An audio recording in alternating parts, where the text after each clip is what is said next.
Hello. Ganito ko po siya dati, binabangon nung hindi pa siya, malakas na bumangon, unlike ngayon. Pero, sa mga time na ito, sa video na ito ay talagang, binubuhat ko siya para mapaupo ko at binubuhat ko din siya para madala ko siya sa kanyang wheelchair.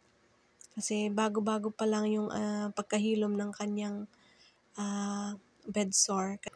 Masyadong mahirap noon, pero anyway, binibigyan ko siya ng mga mga gini-grip niya yung ganyan para medyo lumakas-lakas yung kanyang kamay. Kasi nga dahil sa 6 months siyang nakahiga dahil, 3rd degree yung kanyang bed sore.